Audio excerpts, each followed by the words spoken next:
नमस्कार। आज हम एक ऐसी सच्चाई पर बात करेंगे जो शायद आपको हैरान कर दे। ये कहानी है हमारी आंगनवाड़ी कार्यकर्ताओं के मानदेय की, जिसमें सच में जमीन आसमान का फर्क है। जरा सोचिए तो, एक ही देश, एक जैसा काम और मानदेय में इतना अंतर। कहीं हमारी बहनों को करीब 15,000 रुपये महीना मिल रहा है, तो वहीं दूसरी तरफ कई बहनें आज भी सिर्फ 4,500 रुपये में गुजारा करने पर मजबूर हैं। भला एक ही काम के लिए इतनी बड़ी खाई कैसे? आखिर ये इतना बड़ा फर्क है क्यों? लेकिन रुकिए, अब इस कहानी में एक बहुत बड़ा मोड़ आया है। हाल ही में एक ऐसा फैसला हुआ है जिसका असर देश की हर आंगनवाड़ी कार्यकर्ता पर पड़ना लगभग तय है। तो चलिए इस पूरी बात को ना एक एक करके समझते हैं। हम देखेंगे कि ये अंतर क्यों है, ये नया नियम आखिर कहता क्या है, कौन से राज्य इस मामले में सबसे आगे हैं, आपके मानदेय का पूरा हिसाब किताब क्या है, और सबसे जरूरी, क्या ये लड़ाई यहीं खत्म हो गई है। तो सबसे पहले बात करते हैं उस सबसे बड़ी खबर की जो सब कुछ बदलने की ताकत रखती है। सालों के संघर्ष और मानदेय में भारी अंतर को देखते हुए अदालती निर्देशों के बाद अब एक बड़ा नियम सामने आया है। इस नए नियम के मुताबिक अब देश में किसी भी राज्य सरकार को आंगनवाड़ी सेविका को, यानी जो हमारी मुख्य कार्यकर्ता है, उन्हें कम से कम 10,000 रुपये महीने का मानदेय देना ही होगा।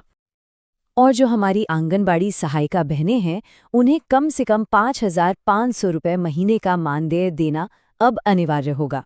यकीनन ये उन हजारों बहनों के लिए एक बहुत बड़ी राहत की खबर है जो अब तक बहुत कम पैसों पर काम कर रही थी। यहाँ एक बात समझनी बहुत जरूरी है, ये सिर्फ एक न्यूनतम राशि है, मतलब कम से कम इतना तो देना ही पड़ेगा। ये कोई ऊपरी सीमा नहीं है। इसका मतलब ये है कि राज्य सरकारें चाहें तो अपनी तरफ से इसमें और भी ज्यादा बढ़ोतरी कर सकती हैं। ये एक मजबूत नींव है जिस पर आगे और बेहतर मानदेय की उम्मीद की जा सकती है। अच्छा, तो अब जब ये न्यूनतम स्तर तय हो गया है, तो आइए देखते हैं कि कौन से राज्य इस मामले में पहले से ही चैंपियन हैं और ये नया नियम किसके लिए सबसे बड़ी खुशखबरी लेकर आया है। इस टेबल में देखिए, पूरी तस्वीर एकदम साफ हो जाती है। एक तरफ है दिल्ली और मध्य प्रदेश जैसे राज्य जहां मानदेय 13,000 से 15,000 रुपए तक पहुंच गया है। केरल भी लगभग 14,000 रुपए दे रहा है।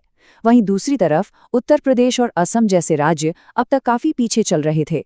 राजस्थान जैसे राज्य अब नए न्यूनतम मानक के करीब पहुंच रहे हैं। ये दिखाता है कि अगर सरकार की नीयत हो तो कार्यकर्ताओं की मेहनत का सही मूल्य दिया जा सकता है। ये नया नियम उन राज्यों के लिए उम्मीद की किरण है जो सबसे पीछे थे।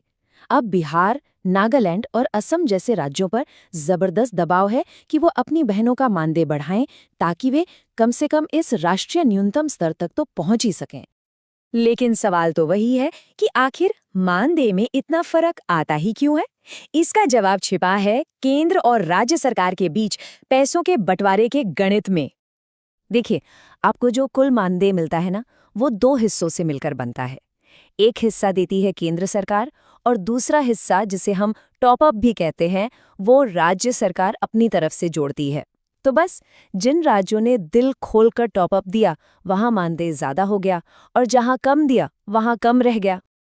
इस बात को जरा ध्यान से समझिएगा। पहले सिस्टम ये था कि केंद्र सरकार ने, मान लीजिए, सेविका के लिए 4,500 रुपए दे दिए और फिर राज्य अपनी मर्जी से उसमें कुछ पैसा जोड़ते थे। लेकिन अब खेल बदल गया है। अब नियम ये है कि केंद्र और राज्य दोनों का हिस्सा मिलाकर कम से कम 10,000 रुपए सेविका को और 5,500 रुपए सहायिका को देने ही होंगे। इसका सीधा मतलब ये है कि जिन राज्यों का टॉपअप कम था, उन्हें अब अपनी जेब से और पैसा डालकर इस न्यूनतम आंकड़े को पूरा करना ही पड़ेगा। यही इस नए नियम की सबसे बड़ी ताकत है। तो क्या 10,000 रुपए का न्यूनतम मानदेय तय होने के बाद अब ये लड़ाई खत्म हो गई? तो कार्यकर्ता साफ कहते हैं, बिल्कुल नहीं। ये तो बस एक पड़ाव है, मंजिल अभी भी बहुत दूर है। असली लड़ाई तो इन मांगों को लेकर है। सबसे बड़ी मांग है आंगनवाड़ी कार्यकर्ताओं को सरकारी कर्मचारी का दर्जा देना। मानदेय नहीं, बल्कि एक तय वेतन मान मिले, पेंशन मिले, रिटायरमेंट के बाद फायदा मिले, हेल्थ इंश्योरेंस और दूसरे सरकारी फायदे भी मिले। और ये संघर्ष सिर्फ कागजों या बातों तक सीमित नहीं है। आंध्र प्रदेश जैसे राज्यों में हमारी बहनें 26,000 रुपये मासिक वेतन की मांग को लेकर बड़ी बड़ी हड़तालें भी कर चुकी हैं। ये दिखाता है कि अपनी असली मंजिल के लिए बहनों का संघर्ष कितना बड़ा और गंभीर है। इस पूरी लड़ाई की आत्मा बस एक नारे में छिपी है, समान काम समान वेतन।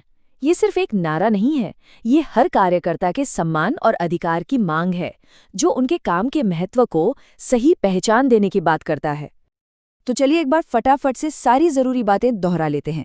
पहली और सबसे बड़ी बात, अब पूरे देश में सेविकाओं के लिए 10,000 और सहायिकाओं के लिए 5,500 रुपए का न्यूनतम मानदेय एक कानून है। दूसरी बात, दिल्ली और मध्य प्रदेश जैसे राज्य ये साबित करते हैं कि इससे भी ज्यादा वेतन देना बिल्कुल संभव है। तीसरी, बिहार, उत्तर प्रदेश और असम जैसे राज्यों की बहनों को इस नए नियम से सबसे ज्यादा फायदा मिलने की पूरी उम्मीद है। और आखिरी और सबसे अहम बात, असली लड़ाई सरकारी कर्मचारी के दर्जे और सही वेतन के लिए अभी भी जारी है। तो अब सवाल ये उठता है कि न्यूनतम मानदेय तो तय हो गया, लेकिन इसके बाद आंगनवाड़ी कार्यकर्ताओं के सम्मान और अधिकारों को पूरी तरह से सुनिश्चित करने के लिए अगला सबसे जरूरी कदम क्या होना चाहिए? इस पर विचार जरूर कीजिएगा। अगली जानकारी के साथ आपसे जल्द मिलेंगे।